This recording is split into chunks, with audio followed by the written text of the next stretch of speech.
This is Passion for Your Passions, a podcast where we work together up to the last second to share our interests with you. I'm Krista. And I'm Julie. Today, we're talking about the Great British Baking Show.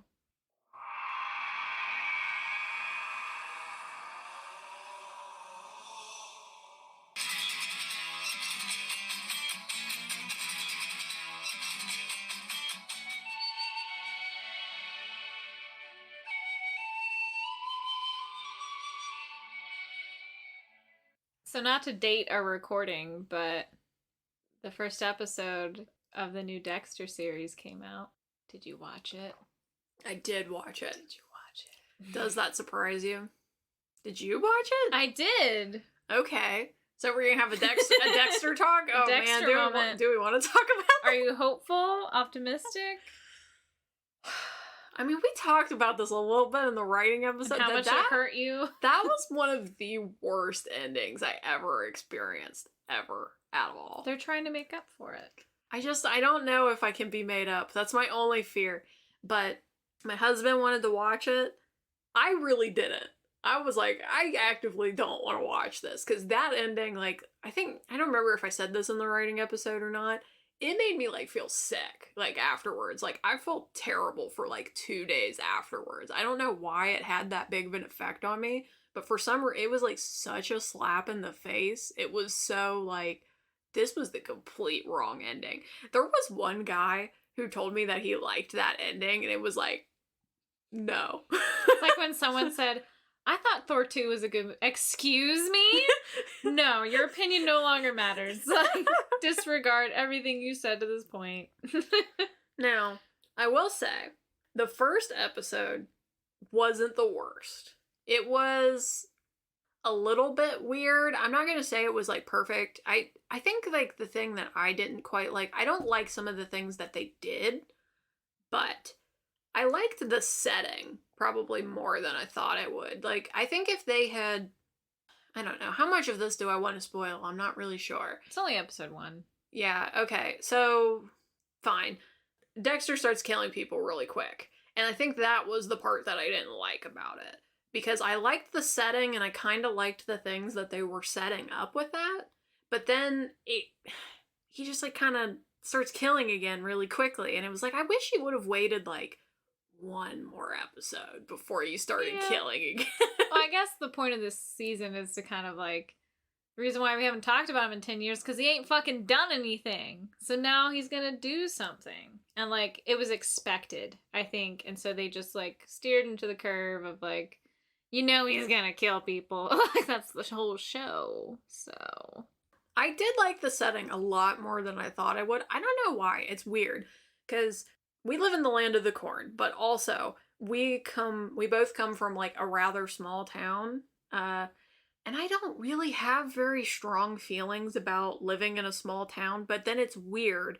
I really tend to like stuff that takes place in a small town, which is very bizarre. I don't know why that is, because I live in a small town and I don't really like it very much. I think it's because you like characters, and in a small town you have more time to spend on people. It's not so many people in and out, you don't really care about anybody. It's everyone cares about everyone in a small town, and so you get to learn about them through everybody. Yeah. So it's that feeling of just knowing characters and liking them. And you also get all the quirks and the little tiny store that sells random crap and sells 3 things. And then, the random bar that sells 3 things. That everyone goes to after their shift.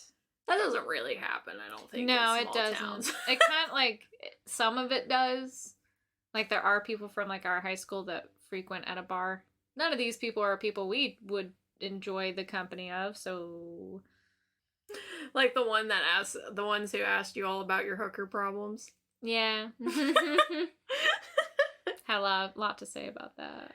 Just FYI, in case people are curious about this was because during Nick Cage, Julie was posting a lot of quotes, and she was posting them without reference, and one of them had to do with a hooker, and people on Facebook were very concerned. Yeah. And some people weren't concerned. People were ready to bury a body for me, so that's nice to know. I don't remember what movie it was, but I did post a Nicolas Cage quote recently, and a few people were concerned. I had to be like, it's a fucking movie. What was the quote? I don't even remember. Hold on. You're having a hard time. How in Zeus's butthole did you get out? That's how he says it. He's just like really calm. He goes, so how in Zeus's butthole did you get out last time? Like he gets like really animated. And I posted it and people were like asking me a bunch of stuff. I'm like, go away. Like it's a quote. Fuck off. I don't know why everybody gets so concerned about you. I don't know. That's our first reaction. Like, it's just, there's, like, so many other people would just post this stuff and, like, not even care. This isn't a meme. Is this a call for help, Julie? Like, no. It's basically a meme from me. Without a picture. I'm sorry. Yeah, it was because Sean Connery passed away, which I'm super sad about. Though also he like died peacefully at age 90. I feel like that's fine. In his Bahama like beach house or whatever. So I watched The Rock because I was like, I gotta watch a Nicolas Cage movie today. It's got both of them in it. let's go. And it's my favorite Nicolas Cage movie, and it still is so far. Fair. Of the good ones, I'll say. It's my favorite good one. Fair. My favorite bad one's still Rage right now. I still fucking love Rage. Though, not to extend this cold opener anymore. I watched, obviously, like a dozen Nicolas Cage movies since our last recording. My favorite bad one, otherwise, is Willy's Wonderland. Nicolas Cage doesn't say one word. He doesn't say a single word through this whole movie. And it's great. It's essentially Five Nights at Freddy's. Except for Nicolas Cage is in God mode. And the whole movie is like, they set him up to like clean this haunted animatronic like playset thing. And they're like, we'll come get you in the morning, like, and we'll pay for your car and stuff. And he just nods and goes in. And so one of the animatrons tries to kill him, and he just destroys it. Just absolutely destroys it. Doesn't say a word. And then he keeps cleaning. And that's like the whole thing with him. He cleans, plays pinball, murders animatronics, and drinks punch. And that is all he does through this whole movie. Wearing why? Like because it's great. Why does this movie exist? It's so good, that's why. And then there's like a group of teenagers that like want to destroy it, and they're really serious. And like the one girl's like, there's a guy in there, we have to get him out. Like, I'm not gonna burn this place down while there's a guy in it. And he just like, all the teenagers get murdered by the like animatrons, and then Nick Cage just like fucks them all up over time. And then he leaves with his car all like super cool cat, and the last living teenager's like, I guess you're my dad now, and just leaves with him. So great. Not one word. Why does he also not talk? She even asked, she's like, do you not fucking talk? Are you stupid? And he just picks her up and puts her down. Like, not now, child. Like, he doesn't say a single word. I guess they couldn't afford it, and it's great. Oh my gosh. Okay, well, this is a good way for us to start talking about our topic, I guess. Because there's no natural segue from that. Where do you go from there? We're talking about Great British Bake Off. That's what we decided, because in one of the last episodes, we had a very, very, very long rant. So we figured we should probably extend this rant into a whole episode. Hello bakers, welcome back to the tent. It's time for your technical challenge, and today it's been set for you by the lovely Prue. So our quarter-final technical challenge is Sussex Pond Pudding, a particular favourite of mine actually. This is not the prettiest pudding in the world, but it's sort of surprising because there's a whole lemon inside. Now, in the name of Zeus's butthole! On your marks, get set, bake! Right. So for all of you that didn't listen to that episode and don't, or live under a rock, because I think it's like the most popular cooking show by now, other than maybe like Iron Chef, but Great British Baking Show is a baking show based in Britain, if you didn't pick all that up. I think I mentioned it on another episode, but just a quick like little fun fact. The reason why it's called Baking Show in America is because the term Bake Off is owned by Pillsbury, and they couldn't use that name when they transferred it over to the American station. That's pretty funny. Yeah. Because I got confused by that when I was trying to watch like seasons we didn't have and stuff. Yeah, that's why Pillsbury's why.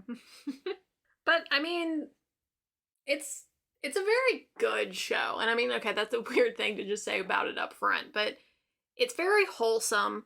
And I think like one of the other things I'll mention about it is it's very relatable in a way, because you watch some baking shows or cooking shows or whatever kind of shows, and especially Americanized ones, they have this tendency of feeling impossible. Like, you'll watch people bake things, you'll watch people cook things, and it's like, I could not make that on my life. Like, if you gave me the recipe, I could physically not cook this. But with Great British Bake Off, like, it pretty much always feels doable. Like, yeah, there's a couple people who, yeah, they have, like, fantastic whatever things, and it's cool, but, like, you look at it, and it's not, like, so over the top that it makes you feel like, no. no, how'd they do this? What wizardry is this? Well, the other part of it is they really humanize the contestants, while a lot of American competitions, it's kind of like they're trying to prove that they're inhuman, like they're perfect and have all this, or they're uncharacteristically annoyingly quirky. Like, there's no other way around. They do one or the other. They're either like, I have all these tattoos and I'm super deep and dark, but I love this vanilla cream pie. Like, it's like, okay, move along. Or they're just hyper competitive. While in Great British Bake Off, you start to like the people, like, they're relatable, they struggle, they talk about their struggles, they're like, okay, don't panic, just open the door and look at your dessert, like, it's okay. Like, they're very humanized, and I really appreciate that, because that's something we're moving more towards in current TV, but it's been something that's been lacking for quite a while. So it's really nice. Yeah. So, in general, why do we care about this show so much? Besides all the reasons I guess we just mentioned.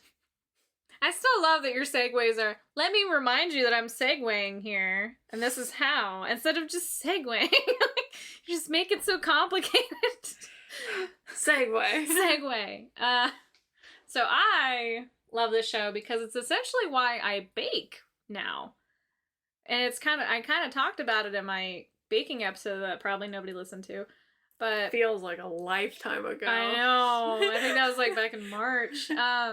So I mean, like, I've cooked and baked and I made cheesecakes and stuff, but like, I knew how to bake, but that was about it. I didn't really care much beyond that. And with this show, I just kept seeing things I wanted to do and being like, can I do that though? Or seeing things I wanted to taste and be like, can I do that though? And then I, like 4 or 5 years later, I'm everyone's cake maker and shit. That's just how it goes. So. Do you ever make a Chelsea bun? You've asked me this before. I've made them before. I don't, like, on a whim just decide to make Chelsea buns now. I want one. Okay. I mean, you don't have to make me one. I want one. Every time I watch it, I'm like, man. For your birthday, I ask you what you want, and you never fucking say a Chelsea bun. So that's on you. I have to remember. You're always like, yeah, strawberry's fine. Instead of, give me a fucking Chelsea bun. I like strawberry stuff. That's one of my things. But yeah, lately, I just really want a Chelsea bun. And I know that it's just going to taste like a weird cinnamon roll. I know this. But I just want to eat it. Experience I can't get it out of my head. Every time they bake it on Great British Bake Off, I want it. No, but for my... But anyway. Trying to segue. I'm good at segue. Yeah, you're good. Well, you shut me out from being able to talk about it. So I was like, well, am I going to talk about this or am I going to move on? But I had a couple things I wanted to say. So, Krista, you love this show. Do you not? What would you say is so grand about such a show as this? Why, it is beautiful from head to toe. No. I love cooking shows. That's kind of what I wanted to put out there. I can't explain why, because I'm not really that good of a cook or much of a cook. I can cook. Like, I can cook well enough. Like, if you give me a recipe, I can do it. I wouldn't say I could cook anything complicated or bake anything complicated. It's just not really something I'm great at, to be honest. But I like to watch all this stuff. Like, I've watched Chopped, like, quite a lot of Chopped. I've watched, like, a lot of MasterChef. I watched a whole bunch of Cake Boss, which is kind of a weird one, because that's, like, super not relevant anymore. But I did watch a lot of it. And I just like it. I like to watch people cook. And I think, like, when I first started watching Great British Bake Off, it was probably, like, around 2016, something like that. And I think it was because I watch a fair amount of YouTube, and on YouTube, people just kept recommending this show. Like, they were like, dude, you gotta watch this show. It's like the chillest show you've ever seen, and it's great, and it's wonderful. And I don't know, I guess enough people were just talking about it that I was like, okay, I gotta watch this. And I watched it, and I was like, yeah, I get it. this show is really chill, and I do like this. And then I just kept watching. So that's your grand. that I've watched it. Yeah.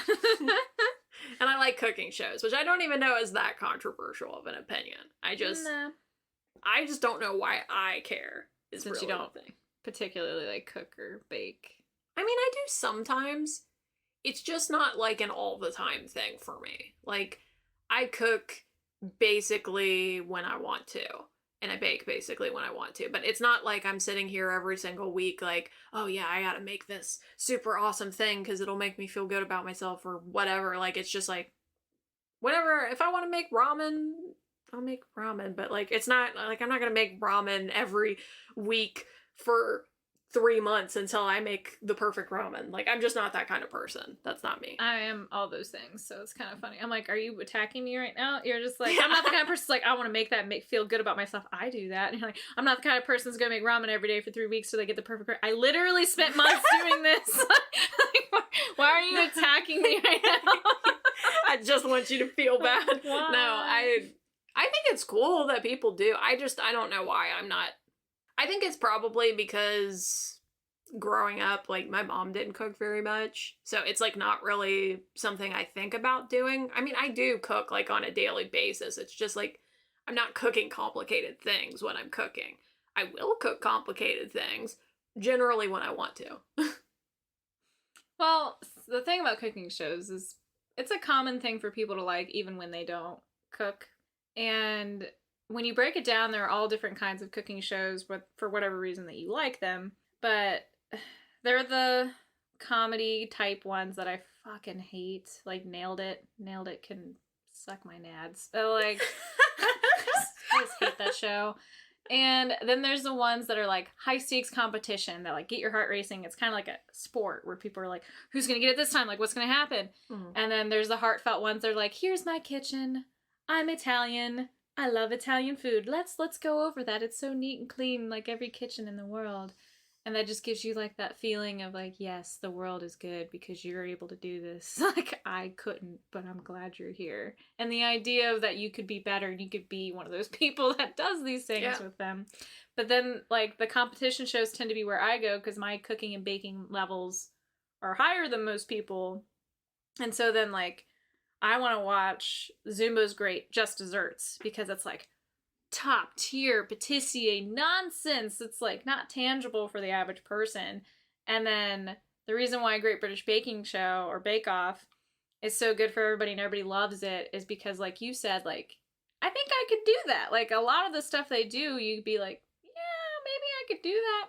And then you love the people. So then you also get that homey feeling from those other shows where you're like, oh, I know this person, I know their kitchen.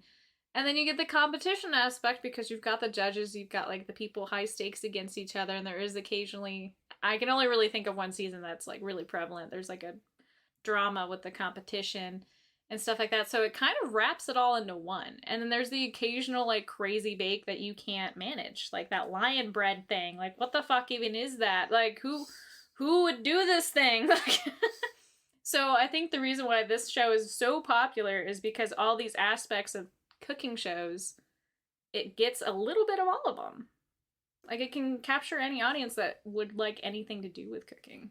And another thing that I'll mention, which does kind of go on what you're saying, that I don't think we've mentioned so far, is that these people are specifically home bakers, which I think is something that isn't done as much in America. Like, I think typically when you're watching American cooking shows or competition shows, they tend to be like professional bakers, or every once in a while they'll be like, oh yeah, they're a home baker, but it's like kind of looked down upon. Yeah, typically. And they get kicked early.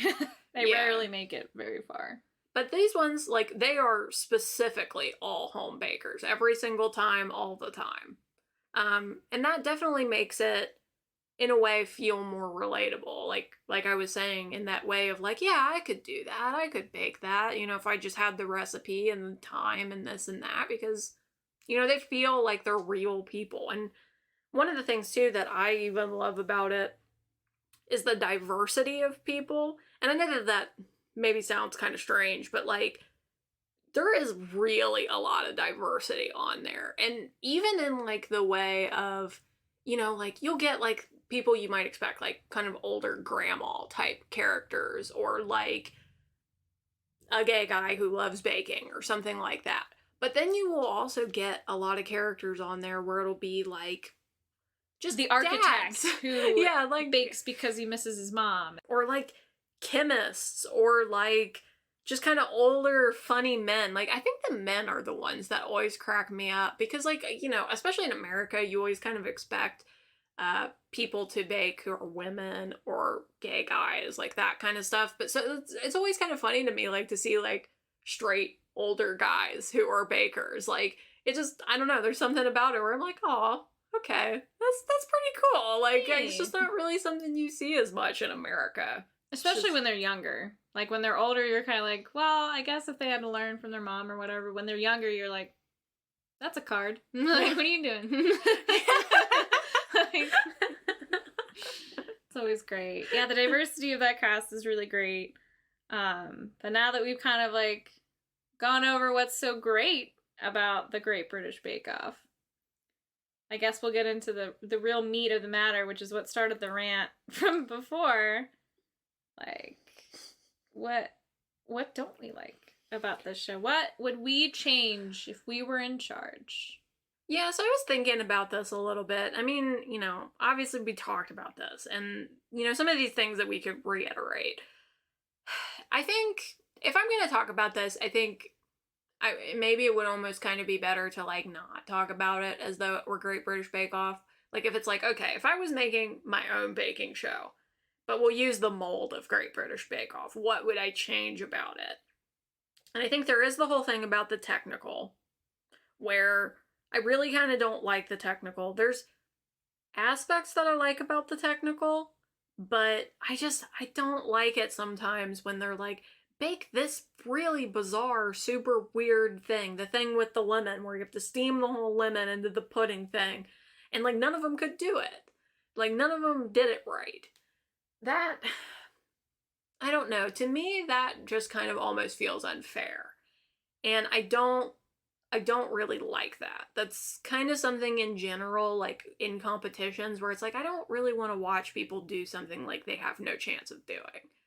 So, I mean, maybe if they had technicals set up in a way, like, I think they've been talking on this latest season, how sometimes they'll do like classes and stuff, like they'll kind of do some things together.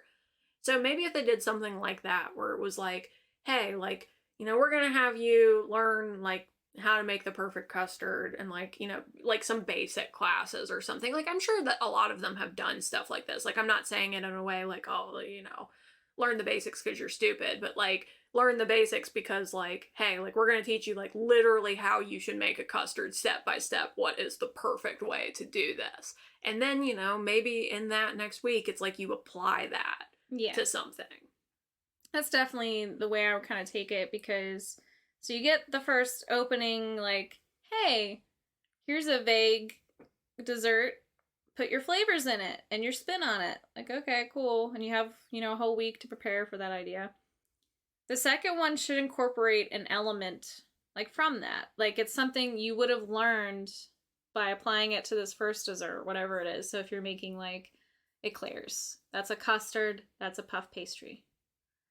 And then the technical can be a specific dessert that uses one or the other of that, and then makes it like more complicated, or makes it to where like you have to know how that dough works because you just worked with it. Here's a different incident where you're not prepared for it. Like, it's just, here it is. That, or they should take something that is inherently flawed, tell them like, here's a recipe, figure out a better way to do this. And then whoever has the best version of that wins. Like, whatever, they could be as creative or not as creative as possible. If they want to make it what it is, but just do technically like better. Like if it has like that lemon thing could have been the perfect, like, make this edible, like make this something people would want to make and eat, like, because it's not this. Like, let's be square, like it ain't this thing. So I think it'd be a lot better if they did either improve upon a recipe or, yeah, like, hey, last week we had you do all this shit. Do you remember? Can you do it and apply those skills to a different recipe that you didn't get to practice? And that'd be a lot better way to be like, yeah, they're a great baker. Instead of, what's this random thing you've never heard of? Try it with this vague recipe in a finite amount of time. Like, just... Yeah, because I mean, here's my thing. I don't know what it's like to be a professional baker or, like, you know, a professional cook or this and that. I assume that they don't know how to just make all of this off the top of their head constantly. I mean, yeah, I'm sure some of the things they do enough all the time, whatever, they probably do, but, like, I'm sure there's stuff they have to look up. I'm sure there's stuff that slips their mind, even if they've done it a fair... I mean, they cannot be making all of the foods that are possible to make all of the time. Like, I'm a chemist, and, like, I have to look things up sometimes. Like, I'm just gonna put that out there. I'm sure there are people who are really smart. I'm sure that it happens, but, like, it just, to me, technicals sometimes just seem unfair, because it's like, look, like, unless you've made this before, or unless for some reason you know how to do it, like, you don't have a chance. Like, because there's times, and, like, they'll talk about this, like, at times that they're doing technicals. Like, it's like you have to stir it a certain way. And it's like, okay, you know, maybe if you're familiar with that kind of dough, which, again, if you never heard of this thing before ever at all, how would you be familiar with that type of dough? Like, you might have an idea, maybe, depending on what, like, the general recipe is. But, like, if you're not, like, it's like, okay, well, I'm gonna stir it the way I think is appropriate based on things I've done before. And then if it's wrong, it's like, well, yeah, you messed that up. And it's like, okay, is that fair? I don't... Well, see, this is why I like the improving recipe idea, because I think they got this from something that I do as someone who bakes all the time. I will think of a recipe, be like, I wonder if someone's done that, and, like, look it up. I will correct every single fucking recipe I read. I never follow a recipe. I always have adjustments, and I think that's the idea behind it, is that you read it, and knowing what you're trying to capture, you will change the technique. But the problem with the technicals is, yeah, there's just stuff that's like, I've never even heard of this. How am I supposed to know what it's supposed to be? Like, if I look up a tiramisu cheesecake to see if someone made it. Oh, the crust, they want me to do this, that, and this. Okay, so I think they're trying to go for this texture that wouldn't work with this, and I don't like that flavor, so I'm going to change it to make it do this, because I think that'd be a better flavor. That works if you know what you're trying to capture. So they should either, one, like, they could have Prue or Paul make it, have them taste it, and then try to make it. Like, that would be a much better... They could see it, they could taste it. Okay, there's your recipe, go make it. That would be a lot smarter if they wanted to keep with the stupid crazy shit. Or, like I said, just improve upon something. Like, what are you trying to do here? Use your skills, apply them, and expand and make something better. It could even be like Paul's old recipes, like, I already fixed this. I want to see what you would do to fix it. Like, they'd have so much material for that. Yeah, I think even just, like, showing them and having them eat it would be a good one. Because, like, just so at least you could even, like, see, like, what is it supposed to... Because, like, for some of them, like, they'll talk about that. They're like, I have no idea, like, what this is, or, you know, and they have, like, all the instructions, and, you know, they work their way through it, and this and that, but... You know, sometimes they do fine, and that's good, and, you know, cool on them. But there are plenty of times where it's like, all of them will fail the technical, essentially. And they're like, okay, well, you're the best, but, like, nobody did this right. Well, Zumbo's Just Desserts does the tasting thing. So how that's formatted is, he gives you a concept, you create a dessert based on the concept. 2 weakest people go into the challenge mode.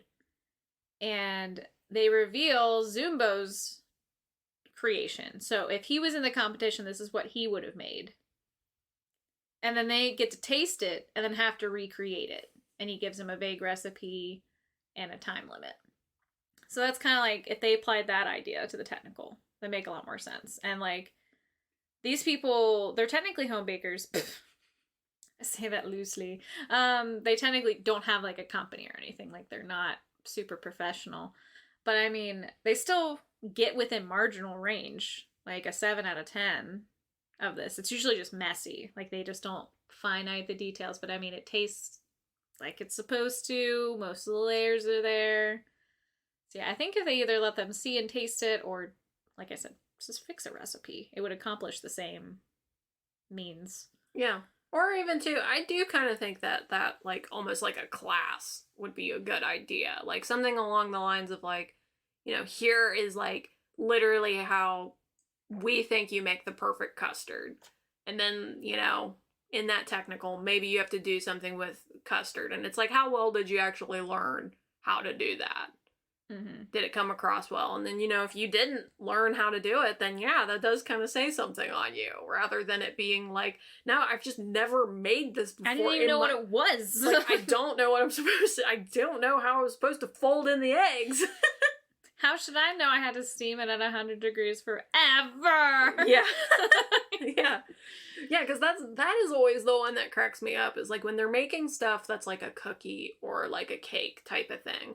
And so, like, the question always becomes, like, how am I supposed to stir this? Because there are differences in that. You know, if you're, like, supposed to whip it, or if you're supposed to, like, gently fold it in, or, like, you know, get heat in, or if you're supposed to not get heat in, and all that kind of stuff. And, like, you'll see, like, about half of them will be like, am I supposed to do it this way? Yeah, just, like, or looking this around. way? Yeah, Like... and it's just, like...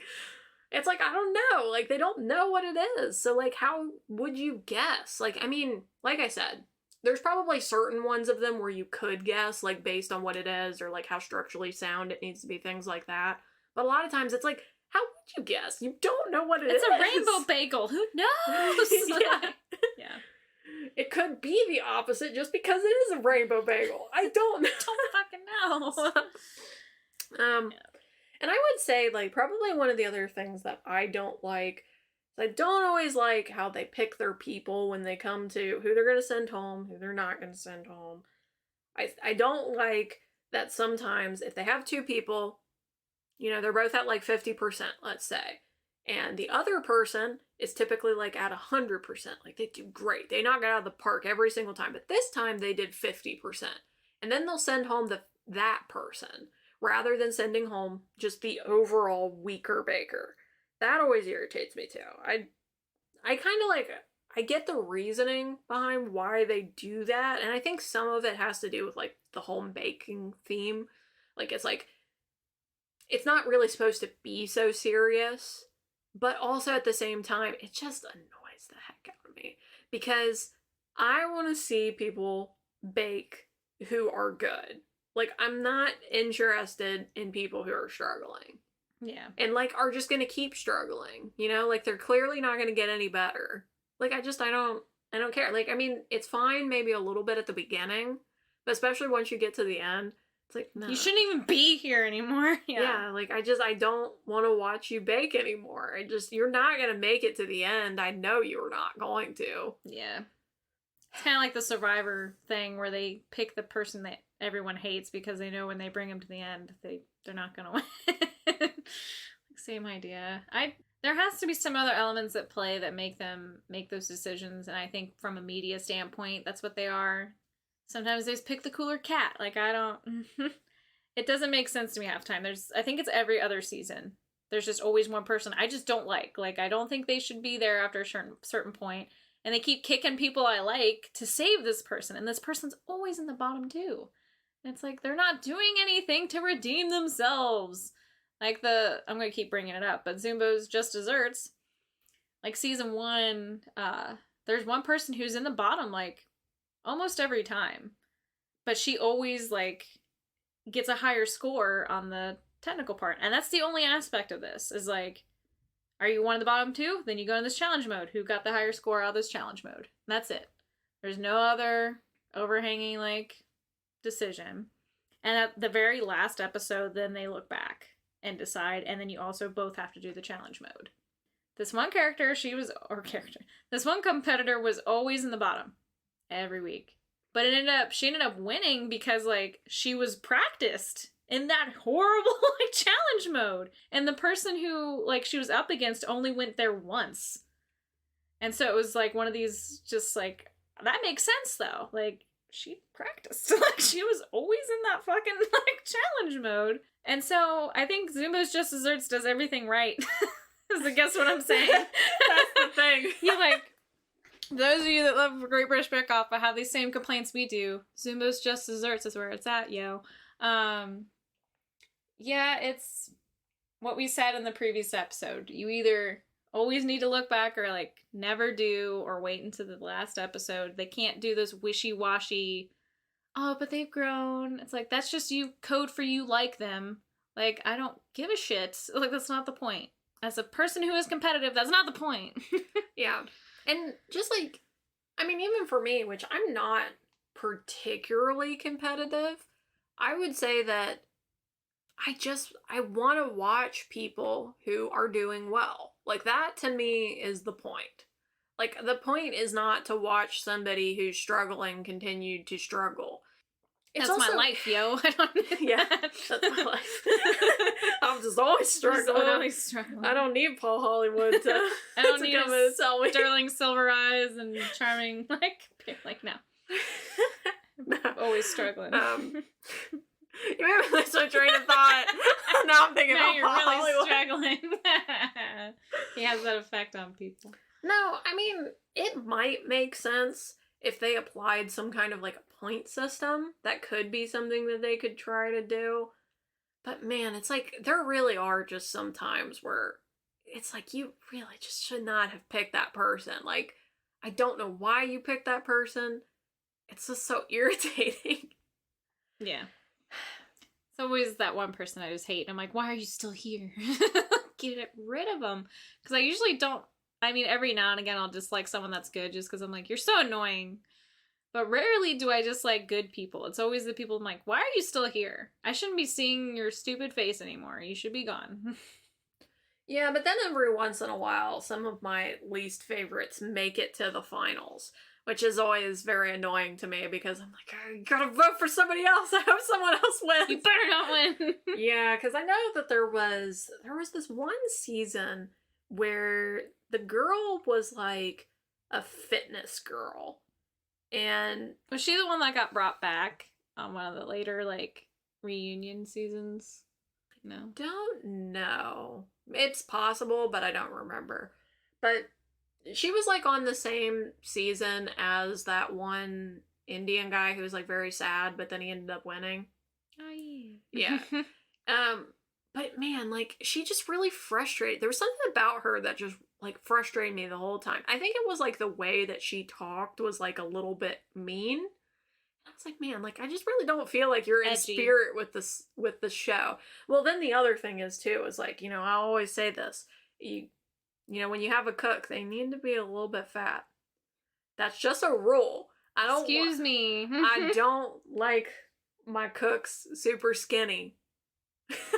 I had this talk with someone because she was like, never trust a skinny cook. And I was just like, okay, you're either calling me fat or a bad cook. Either way, I'm pissed. Like, so what are we doing? Which pissed am I? Which pissed am I right now?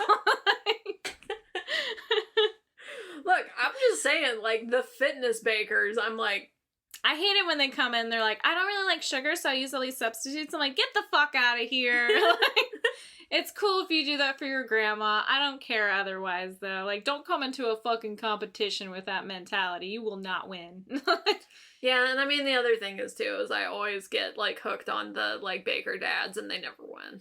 Yeah. Baker dads never win. It's, like, always, like, the architects, or sometimes the grandmas, or the youngest one. Yeah. The youngest one who's, like, in school and, like, up and coming. Yeah, super into it, so he's probably Yeah. just baking constantly. Yeah. That kind of stuff. But, oh, yeah, so the last... I was like, wait, where were we? Well, the last thing that I would change, which this for me is kind of like if we were doing something that wasn't Great British Bake Off, because I don't necessarily want to complain about Great British Bake Off particularly. It's got its flaws, but it does its thing. I get it.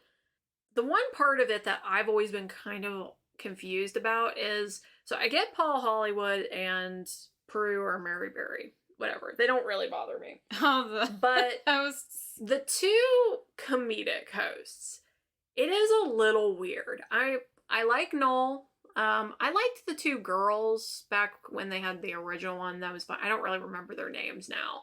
And I did like Sandy when she was there for a while. But, like, it's odd. Like, it's I don't know if this is just kind of, like, more because it's British or what it is, but, like, this is just not the kind of thing you would see in an American show. Because, like, it's weird. You have these two people who are specifically professionals. They know what they're talking about, all that kind of stuff, and they're a little bit funny. But then you have these two people, they don't know anything about baking at all. That's, like, entirely the point, and they're just there to be funny. They're emotional support. Yeah. But then it's also, like, it's weird because there's two of them. I guess, like, I could understand it if there was one. I'm not quite sure I understand why there's two. It was always, like, they're just the emotional support, more or less. And, like, Zumbo's show, they have, the two judges, they have Zumbo and, like, his companion. And then they have just, like, a girl who just yells at people. But, like, she knows how to bake as well. So, no, I don't understand why they're not somewhat adjacent to culinary. I do not get why they're usually comedians or just entertainers per se. I get their role though. They're just the emotional support because no one wants to see the baker have a complete breakdown. Like they're the ones that like keep an eye out and go and talk to them. But with this newer host, we both forgot his name apparently. That's with Noel. I don't like that with him, they've now added skits like to the beginning. His name is Matt Lucas. Matt Lucas. So now that Matt's there, like, I don't like the skits. They're just too much. I'm like, this isn't your fucking show. Like, that's what I want to say. I'm just like, this isn't SNL. Fuck off. Like, it's a baking show. I'd rather them be more British and just show, like, the scenery like they used to. They used to show, like, the trees and they'd talk over it all gentle, like a British show. And it's like they're trying to make some comedy skit thing in the beginning. And I fucking hate it. Yeah, I mean, have you watched the most recent season? Or I started it. They've done a better job in this one than they did to the previous one. They had a couple, like, at the beginning. They always have skits at the beginning, though. But, like, he's not as intense as he was in the last season. Like, in the last season, he was kind of unbearable, to be honest. Like, his humor just did not mesh very well with, like, what had been presented in the other ones. Like, Sandy did a good job. Like, hers meshed and all that. But I love Noel. I've always loved that comedian, though. Yeah.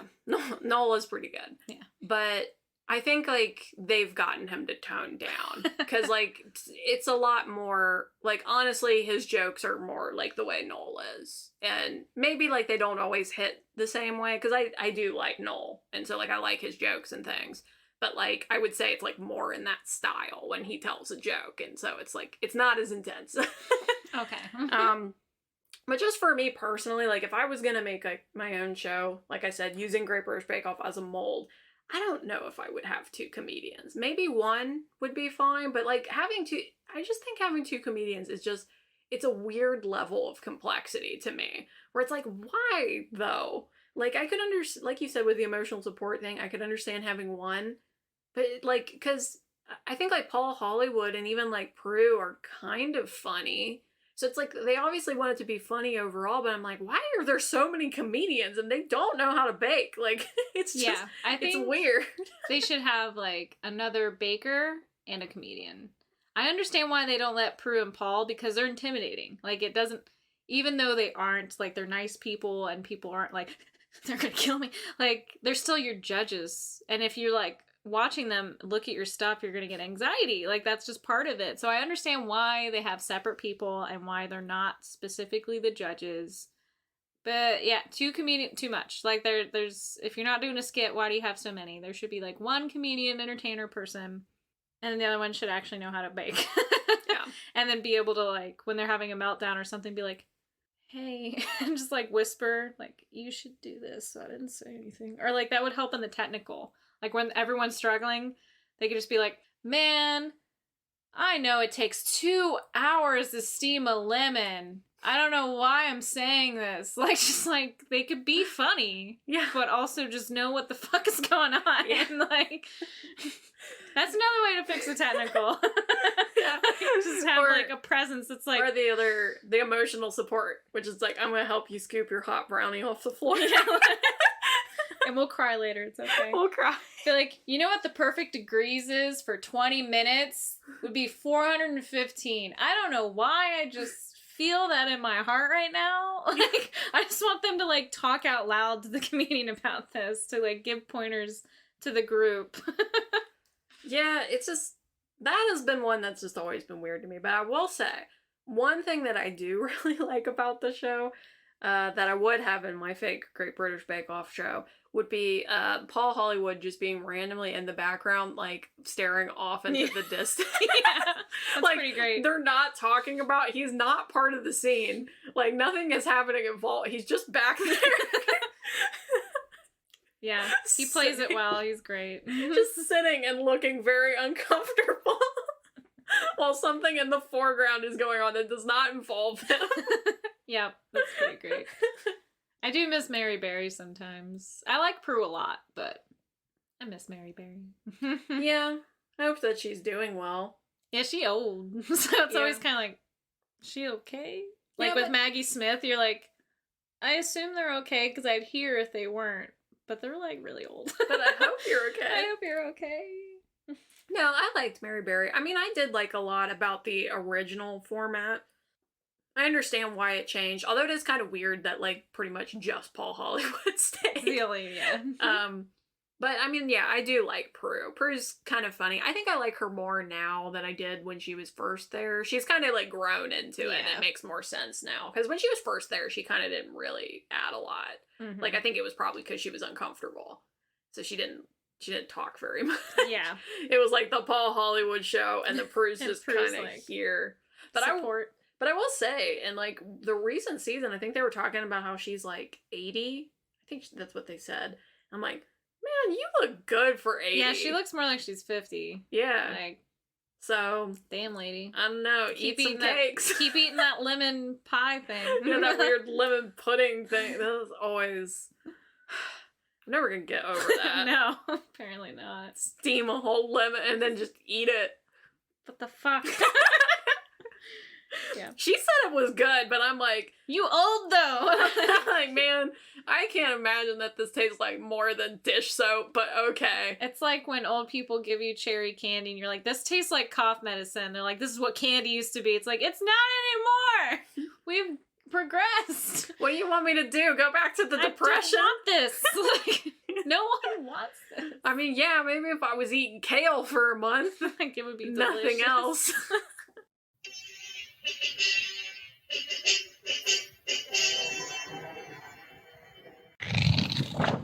Okay, so for this story time, this is going to kind of be a dual story time to an extent, because what I want to talk about today is I want to talk about injuries during theater, both mentally and physically.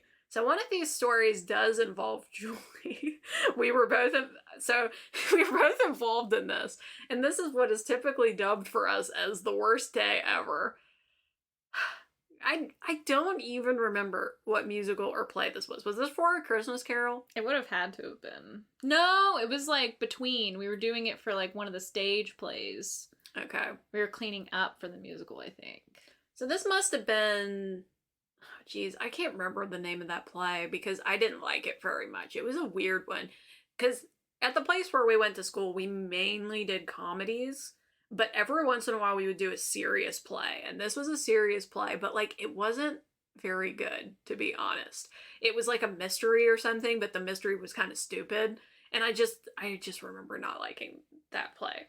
But anyway, for whatever reason, it was decided upon, Julie and I, as freshmen, that we had to put up lights. And I don't remember how many we had to do. For some reason, I don't remember it being a lot. Like, maybe it was like 1 or 2 or something. It was 1 on each side Okay. of the stairway. So 2. But it was like the most stressful thing we've ever had to do.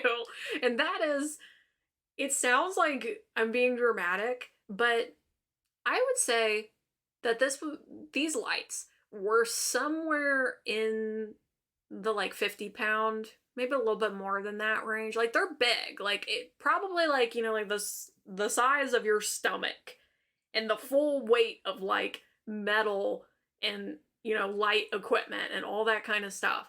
And so essentially what we had to do, did we have to take a light down first and then put one Yeah. up? So we Okay. had to take it down, get it adjusted, and then go bring it back up. And this is on a stairway. So we're on a ladder on a stairway, so it's not even holding a 50-pound light that's worth more money than we've ever spent in our lifetime. And we have to one arm, because we have to steady the fucking ladder, one arm adjust it, like, and throw it up while not trying to kill the other one. And it's like flippy too. You had to like put it in a certain way. So like it wasn't like straightforward to put it on there. You had to like hold it. It was on a clamp, and you had to like adjust the clamp and like tweak it and move it with your one hand. Yeah, so it was like really heavy. You had to put it in a specific position and then like twist it or screw something in or whatever to get it on there. And like you didn't even feel confident about it once it was there, because like it didn't feel like it should stay. So you'd like put it on there and you're like, I hope I did this right. Somebody trusted me with this. Like, hope it doesn't fall on show night and kill someone's grandma. Like, Yeah. because it was high up. Like, it wasn't like, you know, oh, we had to get a ladder because we're short. No, it was like high up in the fucking stage room. Yeah, like 10 feet, something like that. Yeah. Like high enough that we had to use a ladder for sure. Like not a tall guy could not have done this. Like you had We to had to go to the top of a ladder while the other one held it. Was like, are you okay? Please don't kill me. Please don't drop the light on me. I can't catch or avoid. If you throw this on me, I'm just gonna die. I'm just gonna get knocked out and be gone. He will have to call 911. And then your ladder will fall, and then you will die on top of me. And I really hope that our teacher is fine with that. Which apparently he was. Yeah, no one wanted to do this for obvious reasons, but I still don't understand why they would ever trust anyone to do that. I don't know why they trusted us to do We're the most ridiculous pair of people. And still, it was, because like we said, we had to do it twice, at least twice. I think it was just twice. Oh, and it was just so like both times. Like I think we did it the first time, and it was just like, I don't want to do this again. Tap out. Yeah. Like that was so frightening. And then it was like, well, we said that we were, so we might as well just do We have it. to do it. Well, I think we talked ourselves into it because we're like, we're never doing this again. This is our one. Like, if anyone asks us, be like, no, I did that already. Not doing it again. You know, and the weird thing is I don't think anybody ever did ask me to do it again. I don't think anyone ever did it again. Like, I think they just wait for some patsies, like, every 5 years or so to, like, be ignorant enough to do it for them. And they just compensate the rest of the time. Well, so that was the first one, and luckily that was only a mental injury, a mental scarring. The other one that I want to talk about is where we did our theater, we did actually build our sets. I think we've talked about this slightly before. Like, we built the Seussical set, and, you know, we built Beauty and the Beast set. And, you know, it was always this kind of cool thing that we did. We'd build it by hand, be able to make it, you know, whatever we wanted it to look like, this and that. I mean, I won't say it was, like, super good. Like, you know, The triangles were interesting, but other than that. we, you know, were 14 to 18-year-olds with some adults. Yeah. Part of what was difficult, though, about this was, one, putting it up, especially when it was something... We would build these things over and over and over and over again. And so after a while, they would get worn down. The nails the screws wouldn't work as well, you know, this and that. So that became hard. Just even like screwing things in became difficult. But then there was also putting it away. And one time, this is probably like one of the worst injuries I've gotten. And I don't know if you remember this or not, but basically we had taken apart a set. And so we were putting away like these 4x8 sections of wood, and that was how we would make our set. And so I was having somebody help me, and what we would typically try to do was like to push them together and then like lean them against something. So whoever was helping me, I had it there, and I don't think I was, like, fully prepared, so they pushed it against the wall, and then I slammed my finger in between, like, the pallet and the wall, and basically my finger, from my knuckle to the tip of my finger, turned purple. Like, and it was bad. Yeah. Like, a horrible purple. And then the other thing, too, that was really weird about it, is it was hot.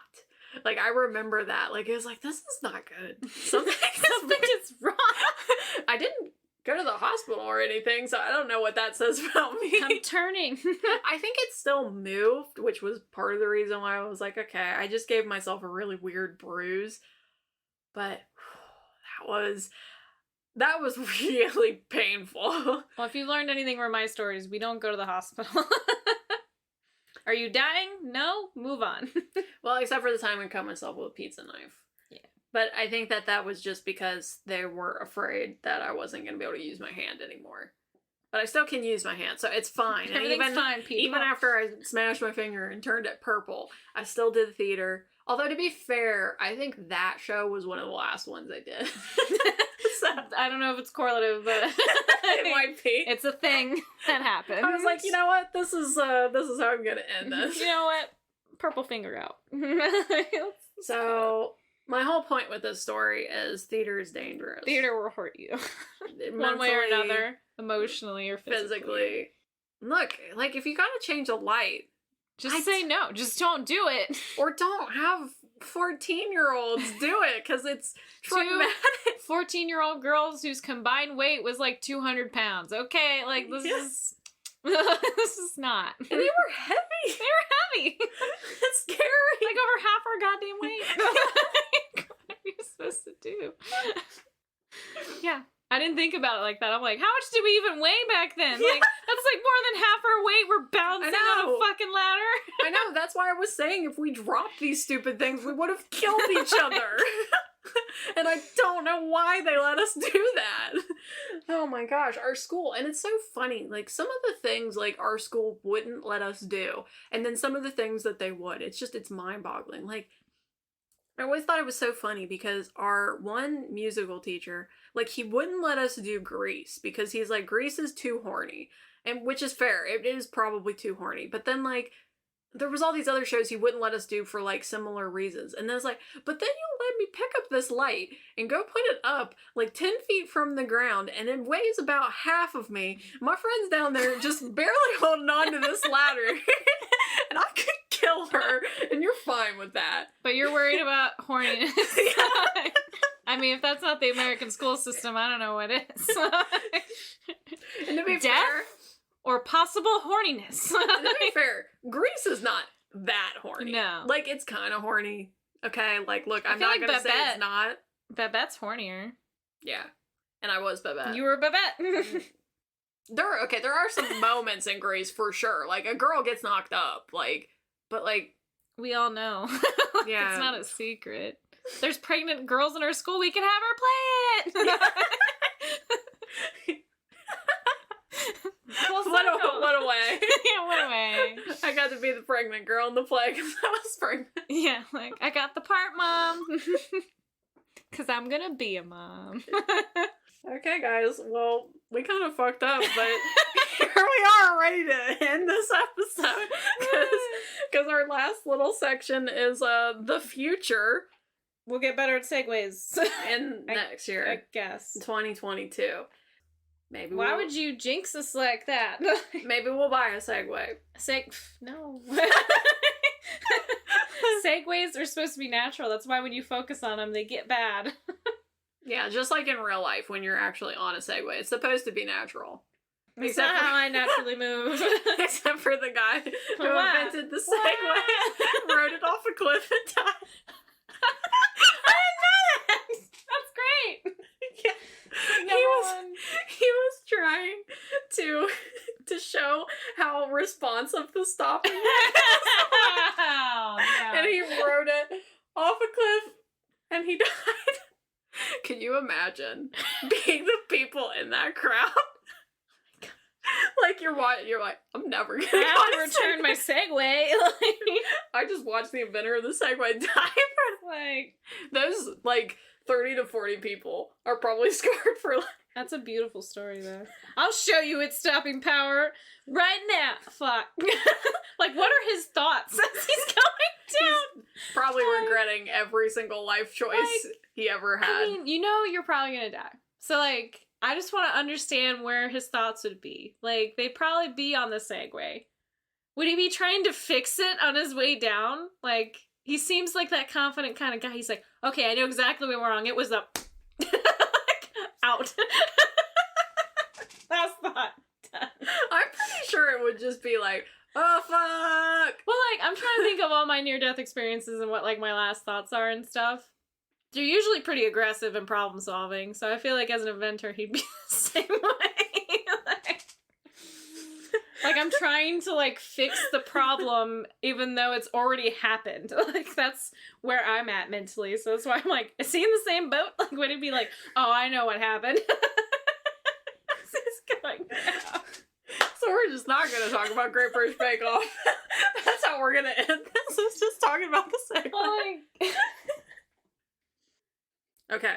So to segue real quick, last part of Great British Bake Off. Okay.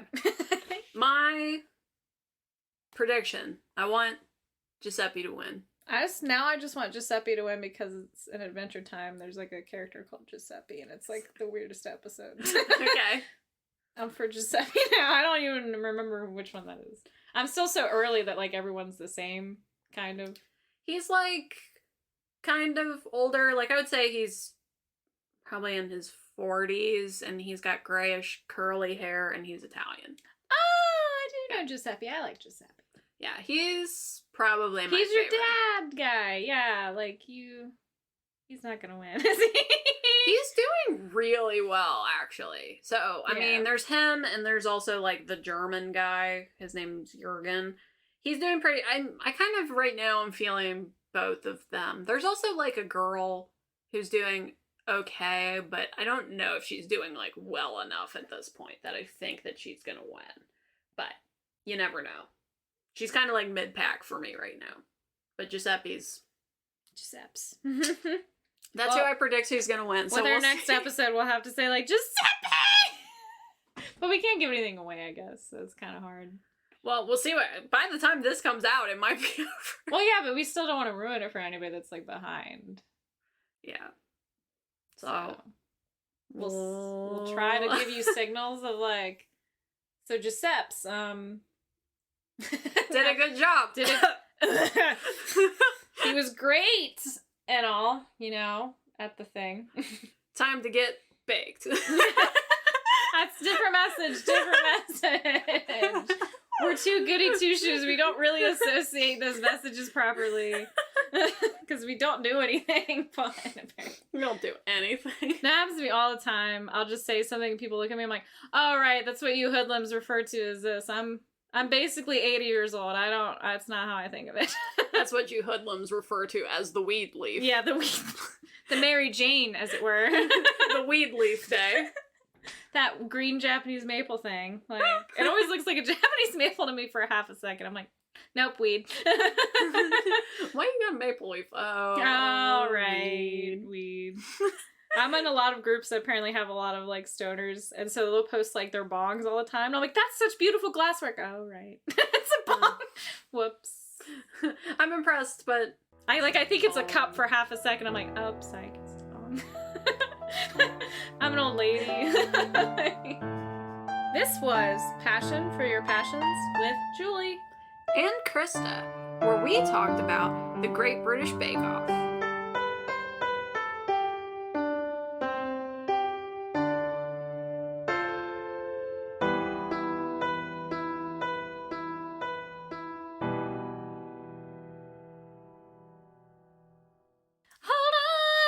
It's a song. I can't think of it.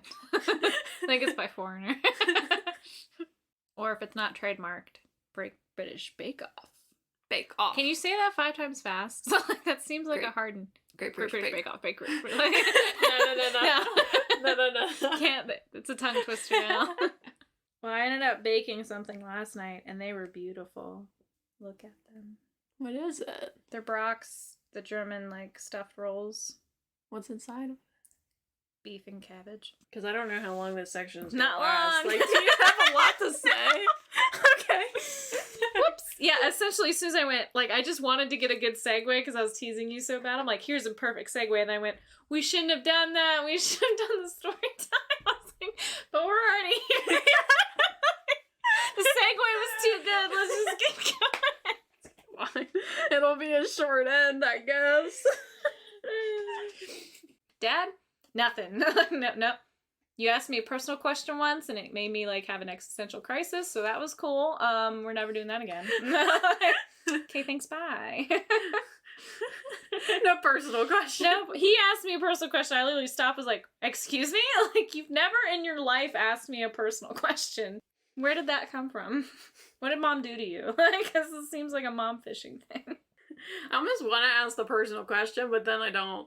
Because, you know. Would you ever want to have kids? What, father? You've never even asked what my favorite color was. Like, what?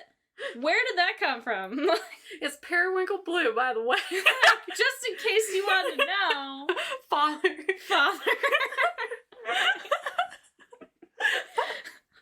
I literally stopped. We were, like, working. I literally stopped and was like, what? I was just talking because you usually don't listen to me. Like, what? Why is it that every other episode is the funny one? Why is it that by every other episode we don't care anymore and it's stupid? Because we're compensating. Like, we can't be balanced, okay? We just have contrast. That's all we are. And it's because we're like, oh, we did this really quick. What can we talk about? Let's let our minds wander. Segue. And then in the later half of our episodes lately, we've been getting into controversies. The outros. There, look at that horrible noise that I made.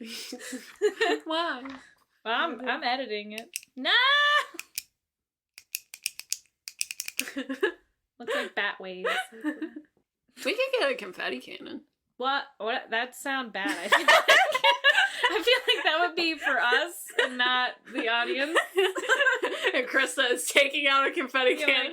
And she's launching it at my face right now. I'm I am very scared. And very injured. Yeah, I'm in pain.